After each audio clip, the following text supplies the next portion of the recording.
안녕하세요. 우리 삶의 깊이를 더하는 지혜와 통찰의 시간입니다. 우리는 누구나 영화처럼 강렬하고 운명 같은 사랑을 꿈꿉니다. 하지만 꿈처럼 달콤하게 시작된 관계가 어느 순간 악몽으로 변해버리는 걸까요? 열렬한 애정과 찬사를 보내던 그 사람이 왜 갑자기 나를 무가치하게 만들고 차갑게 버리는 걸까요? 오늘의 이야기가 당신과 당신이 사랑하는 사람들에게 어쩌면 가장 중요한 심리적 통찰을 줄 것이라 믿습니다.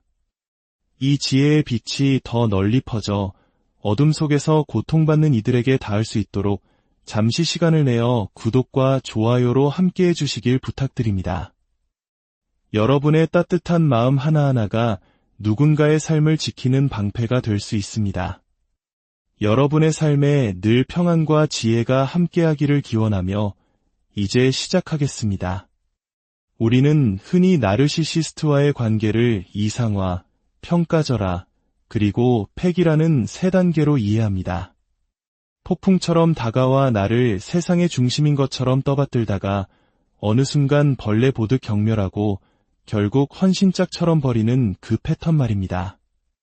하지만 이 모든 비극이 시작되기 전 대부분의 사람들이 알아채지 못하는 훨씬 더 교묘하고 결정적인 두 단계가 존재합니다. 그것은 바로 먹잇감 물색과 비밀 오디션입니다. 오늘은 바로 이 두 가지 초기 단계에 집중하고자 합니다. 나르시시스트가 어떻게 우리를 그의 비극적인 연극의 배우로 선택하는지 그 치밀한 과정을 들여다보고 우리가 어떻게 그들의 무대에 오르기 전에 그 손길을 거부하고 스스로를 지킬 수 있는지에 대해 깊이 이야기해 보겠습니다. 만약 당신이 스스로를 파괴하는 관계에 끌리는 성향이 아니라면 이 이야기는 당신의 삶을 지키는 중요한 지침이 될 것입니다. 나르시시스트와의 관계에서 우리가 이상화라고 부르는 단계는 사실 훨씬 나중에 일어나는 일입니다. 그들이 파트너와 함께 만들어가는 공유된 환상이라는 거대한 연극은 실제로는 먹잇감 물색과 비밀 오디션이라는 두 개의 막으로 조용히 시작됩니다. 첫 번째 단계, 먹잇감 물색은 주로 병적인 나르시시스트의 공간이라고 불리는 곳에서 이루어집니다. 이름은 거창하지만 사실 이곳은 아주 평범한 장소들입니다. 예를 들어 나르시시스트가 자주 가는 단골 술집, 교회, 자신의 직장, 동네의 카페, 심지어는 온라인 데이팅 앱이나 동호회 커뮤니티일 수도 있습니다. 이 공간의 공통점은 나르시시스트가 심리적으로 편안함과 통제감을 느끼는 곳이라는 점입니다. 그는 이곳에서 자신의 존재감을 확인하고 소위 나르시시즘적 공급원, 즉 칭찬과 관심, 복종을 얻어냅니다. 그리고 바로 그곳에서 자신의 새로운 연극에 참여시킬 다음 배우, 즉 새로운 희생자를 물색하기 시작합니다. 나르시시스트가 이 병적인 공간에 들어서는 순간을 상상해 보십시오. 그는 문을 열고 들어와 잠시 멈춰섭니다. 그리고 마치 고성능 스캐너처럼 그 공간에 있는 모든 사람들을 훑기 시작합니다. 이것이 바로 먹잇감 물색 단계입니다. 그의 시선은 단순한 호기심이 아닙니다. 그것은 사냥을 시작한 포식자의 눈빛입니다. 그는 뚫어지게 응시하고 분석하고 데이터를 수집합니다. 한국인들에게 익숙한 눈치라는 개념이 있지만 나르시시스트의 이것은 사교적 관계를 위한 눈치가 아니라 상대의 약점을 간파하여 지배하기 위한 악의적인 눈치에 가깝습니다. 그는 전략적으로 가장 잘 보이는 곳에 자리를 잡고 앉아 방 안의 모든 사람들을 자신의 레이더망에 넣고 샅샅이 훑습니다. 이 과정에서 그들은 차가운 공감이라는 무서운 능력을 사용합니다. 차가운 공감이란 감정적인 교감 없이 오직 인지적으로만 상대방의 생각과 감정, 그리고 가장 깊은 약점을 파악하는 능력입니다. 마치 인공지능이 데이터를 분석하듯 그들은 상대의 가면, 방어기제, 그리고 내면의 상처를 정확히 꿰뚫어 봅니다. 그들의 눈에 포착되는 것은 무엇일까요? 바로 당신의 취약점, 약점, 불안감, 갑옷의 균열입니다. 그들은 이 정보를 통해 당신의 심리 전체에 대한 지도를 그립니다. 그리고 어떻게 하면 그 약점을 이용해 당신을 통제하고 조종하고 결국에는 당신의 행동, 생각, 감정, 선택까지 모두 바꾸어 자신의 공유된 환상이라는 연극에 참여시킬 수 있을지 치밀하게 계획합니다. 당신을 나르시시즘적 공급원으로 혹은 그 이상의 무언가로 만들기 위해서 말입니다. 그렇다면 우리는 위험한 포식자의 시선으로부터 어떻게 스스로를 보호할 수 있을까요? 첫 번째로, 나르시시스트와 사이코패스들이 모이기 쉬운 병적인 공간을 의식적으로 피하는 것이 좋습니다. 물론 사교 생활을 완전히 끊을 수는 없겠지만 특히 유흥업소, 클럽, 그리고 목적이 불분명한 온라인 만남 공간 등은 그들의 주된 사냥터가 될 확률이 높습니다. 도서관이나 동네 주민 모임보다는 데이팅 앱이나 클럽에서 희생자를 물색하는 것이 훨씬 효율적이라는 것을 그들은 본능적으로 알고 있습니다. 만약 그런 장소에 가야 한다면 절대로 혼자 가지 마십시오. 신뢰할 수 있는 친구나 동료와 함께 가십시오. 그리고 그곳에서 자신의 취약점을 드러내지 마세요. 큰 소리로 불평하거나 자신의 신세를 한탄하거나 깊은 비밀을 털어놓는 행동은 포식자에게 나는 쉬운 먹잇감입니다. 라고 광고하는 것과 같습니다. 만약 당신이 누군가의 끈질기고 불편한 시선을 느낀다면 그것이 바로 먹잇감 물색의 신호일 수 있습니다. 그럴 때는 즉시 눈을 피하고 그 자리를 떠나십시오. 다른 사람들에게 다가가 대화에 참여하며 마치 보란듯이 즐겁게 어울리세요. 그리고 절대로 그 관심에 우쭐해하지 마십시오. 그 관심은 당신이 특별해서가 아닙니다. 그것은 나르시시스트가 당신과의 첫 접촉을 위해 사용하는 미끼일 뿐입니다. 만약 누군가가 당신을 넋을 잃고 바라보며 마치 당신의 아름다움에 감동하여 눈물이라도 흘릴 것처럼 행동한다면 그것은 당신을 조종하기 위한 연기일 가능성이 높습니다. 그는 당신 내면의 허영심과 방어기제를 자극하여 당신의 갑옷에서 가장 약한 부분이 어디인지 정확히 찾아내려 하고 있습니다. 그 틈을 비집고 들어와 당신의 내면을 잠식하고 결국 당신을 텅 빈 껍데기로 만들기 위해서 말입니다. 평범한 호감과 나르시시스트의 위험한 응시는 어떻게 구별할 수 있을까요? 바로 그 강도와 지속성에 있습니다. 당신에게 호감을 가진 사람은 힐끗힐끗 조심스럽게 당신을 쳐다볼 것입니다. 하지만 나르시시스트는 몇 시간이고 끈질기게 눈도 깜빡이지 않고 뚫어지게 당신을 응시할 것입니다. 당신의 직감을 믿으세요. 무언가 섬뜩하고 이상하다는 느낌이 든다면 그건 정말로 섬뜩하고 이상한 것이기 때문입니다.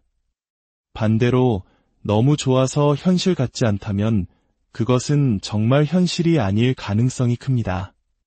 만약 당신이 이 모든 경고 신호를 무시하고 그의 강렬한 시선에 반응해버렸다면, 즉 그의 주파수에 공명하기 시작했다면 이제 게임은 두 번째 단계인 비밀 오디션으로 넘어갑니다. 나르시시스트는 이제 당신에게 접근하여 대화를 시작할 것입니다. 하지만 이 대화는 당신이라는 사람에 대한 순수한 관심에서 비롯된 것이 아닙니다.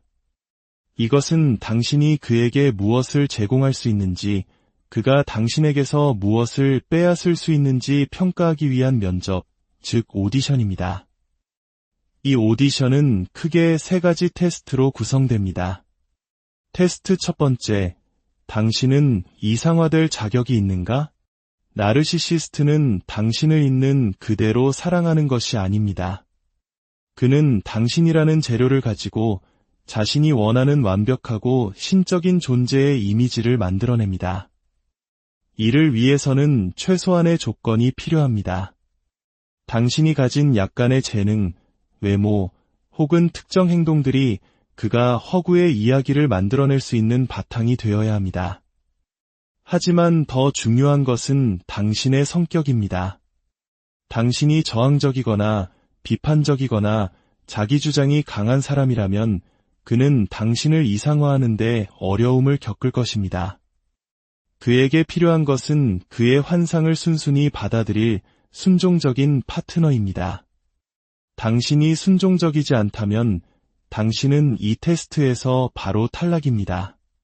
테스트 두 번째, 당신은 4가지 S를 제공할 수 있는가? 나르시시스트는 파트너에게서 4가지 핵심적인 자원을 얻고자 합니다. 바로 섹스, 공급, 서비스, 그리고 안전입니다. 그는 오디션 과정에서 당신이 이 4가지를 제공할 수 있는지 교묘하게 떠봅니다.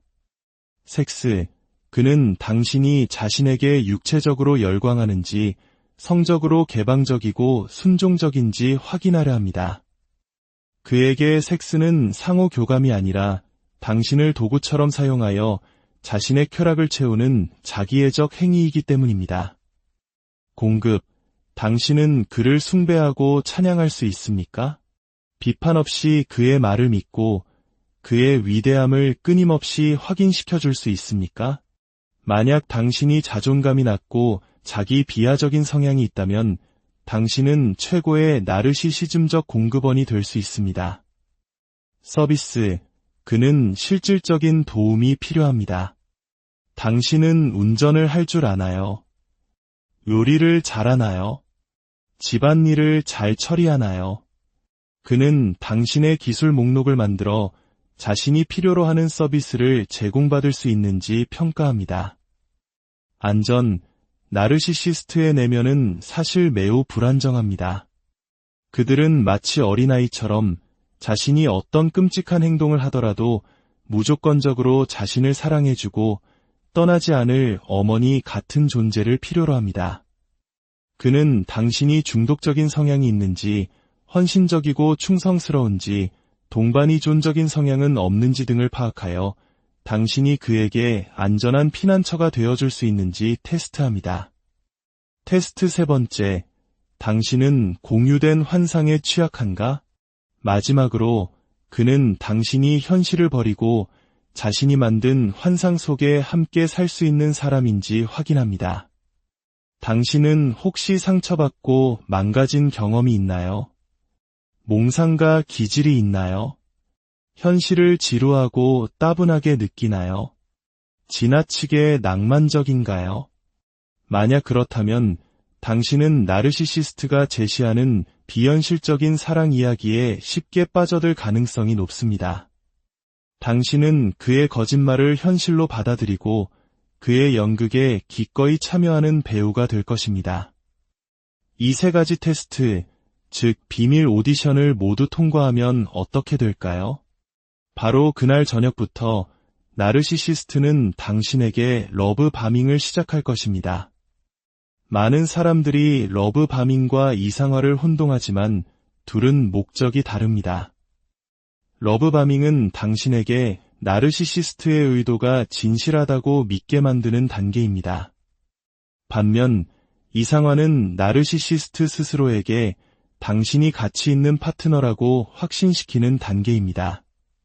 즉, 러브 바밍은 당신을 위한 것이고 이상화는 나르시시스트 자신을 위한 것입니다. 그는 당신을 이상화함으로써 그런 대단한 당신을 차지한 자기 자신을 이상화하는 것입니다. 결론적으로 나르시시스트와의 파괴적인 관계를 피하는 가장 효과적인 방법은 이 모든 비극이 시작되기 전 바로 먹잇감 물색과 비밀 오디션 단계에서 그들을 알아보고 벗어나는 것입니다. 그들의 덫에 걸려들기 전에 말입니다. 그들의 강렬하지만 불편한 시선을 경계하십시오. 당신의 직감을 믿으십시오. 그리고 당신이 하나의 인격체가 아닌 어떤 역할을 수행할 배우로 평가받고 있다는 느낌이 든다면 뒤도 돌아보지 말고 그 무대에서 내려오십시오. 당신의 삶은 누군가의 환상을 채워주기 위한 연극 무대가 아닙니다. 오늘 이야기가 당신의 삶에 중요한 경고등이